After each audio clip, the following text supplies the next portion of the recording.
Visakha railway zone ఏర్పాటు చేస్తూ కేంద్రం గెజిట్ నోటిఫికేషన్ జారీ చేసింది. 2026 జూన్ 1 నుంచి విశాఖ కేంద్రంగా సౌత్ కోస్ట్ రైల్వే జోన్ ఏర్పాటు చేస్తున్నట్లు గెజిట్ లో తెలిపింది. గుంతకల్లు, గుంటూరు, విజయవాడ డివిజన్లను విశాఖ జోన్ పరిధిలోకి తీసుకొచ్చింది. 2019 ఫిబ్రవరిలో కేంద్రం ఈ జోన్ ఏర్పాటుపై ప్రకటన చేసింది. తర్వాత అది ముందుకు సాగలేదు. చివరికి 2025లో జనవరిలో డిపిఆర్ కు ఆమోదం తెలిపి అదే నెలలో జోనల్ కార్యాలయం భవన నిర్మాణానికి ప్రధాని మోదీ చేతుల మీదుగా శంకుస్థాపన చేశారు. తాజాగా కీలకమైన గెజిట్ నోటిఫికేషన్ రావడంతో అధికారిక కార్యకలాపాలు త్వరలో ప్రారంభం కానున్నాయి. విశాఖ జోన్ కార్యకలాపాలకు కీలక అధికారుల నియామకం ఇప్పటికే పూర్తయింది.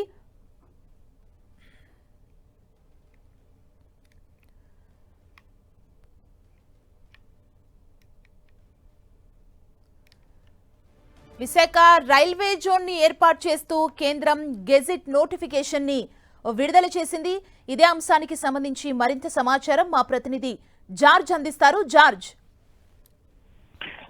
విశాఖపట్నం కేంద్రంగా కొత్త రైల్వే జోన్ గెజిట్ ను కేంద్ర రైల్వే బోర్డు అధికారికంగా విడుదల చేసింది. జూన్ 1వ తేదీ 2026 నుంచి దక్షిణ కోస్తా రైల్వేను అధికారికంగా ప్రారంభించనుంది. అయితే ఈస్ట్ కోస్ట్ రైల్వే పరిధిలో రాయగడ కేంద్రంగా కొత్త రైల్వే డివిజన్ కూడా ఏర్పడైంది. అలాగే వాల్తేరు డివిజన్ ను విభజించి విశాఖపట్నం, రాయగడ డివిజన్లుగా మార్పు చేసింది. అయితే ఇటు దక్షిణ కోస్తా అలాగే ఈస్ట్ కోస్ట్, దక్షిణ మధ్య రైల్వే పరిధిలో పలు కీలక మార్పులను సైతం కూడా చేయడం జరిగింది. పాత వాల్తేరు డివిజన్ లోని విశాఖ నగరంతో సహా పరిసర ప్రాంతాలు ఇక విశాఖపట్నం డివిజన్లుగా అయితే మార్పు చేసింది. రాయగడ కేంద్రంగా ఏర్పాటయ్యే కొత్త డివిజన్ ను ఈస్ట్ కోస్ట్ రైల్వే కింద పనిచేస్తుందని రైల్వే బోర్డు స్పష్టం చేసింది. అలాగే దక్షిణ కోస్తా రైల్వే పరిధిలో కొత్త జోన్ పరిధిలోకి గుంతకల్లు, అలాగే గుంటూరు, విజయవాడ, విశాఖపట్నం డివిజన్లు ఏదైతే ఇప్పుడు ఏర్పాటు చేయబోయే రైల్వే జోన్ దక్షిణ కోస్తా రైల్వే జోన్ పరిధిలోకి ఈ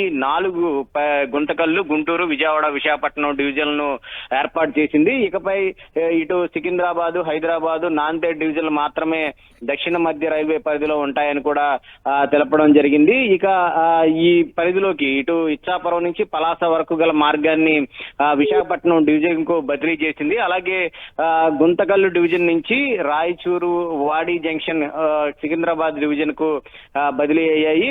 మరి ముఖ్యంగా చూసుకున్నట్లయితే కనుక ఇటు గుంటూరు డివిజన్ నుంచి సికింద్రాబాద్ డివిజన్ వరకు కూడా మార్పు చేసింది. ముఖ్యంగా చూసుకున్నట్లయితే కనుక ఇటు కొండపల్లి, మోటుమర్ మార్గాన్ని సికింద్రాబాద్ డివిజన్ నుంచి విజయవాడ డివిజన్ కు బదిలీ చేశారు. అలాగే రాయగడ, విశాఖపట్నం డివిజన్ల మధ్య సింగూరు రోడ్డు, విజయనగరం కొత్త సరిహద్దును సైతం కూడా ఖరారు చేసింది. ఏదేమైనప్పటికీ ఈ మార్పులన్నింటినీ కూడా జూన్ 1, 2026 నుంచి అమల్లోకి వస్తాయని నోటిఫికేషన్ అయితే జారీ చేసింది. అయితే ఇటీవల కాలంలో గూగుల్ డేటా సెంటర్ కు ప్రారంభానికి వచ్చినటువంటి కేంద్ర రైల్వే శాఖ మంత్రి అశ్విన్ సైతం కూడా ప్రకటించారు. జూన్ 1 నుంచి దక్షిణ కోస్తా రైల్వే జోన్ కేంద్రంగా ఇప్పుడు మేము ఏర్పాటు చేస్తున్నాము. దానికి సంబంధించి ఇటు ముఖ్యమంత్రి చంద్రబాబు నాయుడు అలాగే కేంద్ర రైల్వే శాఖ మంత్రితో పాటు ఇక్కడ ఉన్న మంత్రులు సైతం కూడా ఏదైతే తాత్కాలికంగా ఏర్పాటు చేసినటువంటి ఈ సౌత్ కోస్ట్ రైల్వే జోన్ కి సంబంధించిన కార్యాలయానికి వెళ్లారు. అక్కడ దాదాపుగా 2 గంటల పాటు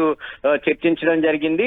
ఎందుకంటే ఎప్పటి నుంచో కూడా ఈ రైల్వే జోన్ ఏర్పాటుకు సంబంధించి ఉత్తరాంధ్ర వాసులు ఎప్పటి నుంచో ఎదురు చూస్తూ ఉన్నారు. అనేక పోరాటాలు అయితే చేయడం జరిగింది. దశాబ్దాల కాలంగా విశాఖ కేంద్రంగా రైల్వే జోన్ ఏర్పాటు చేయాలంటూ కూడా పెద్ద ఎత్తున అన్ని పార్టీలు కూడా ఆందోళన చేశాయి. అయితే ఈ క్రమంలో అధికారికంగా ఇప్పుడు ఏదైతే జూన్ 1 నుంచి కూడా ఈ కార్యక్రమాలు చేపడతామని చెప్పడం జరిగింది.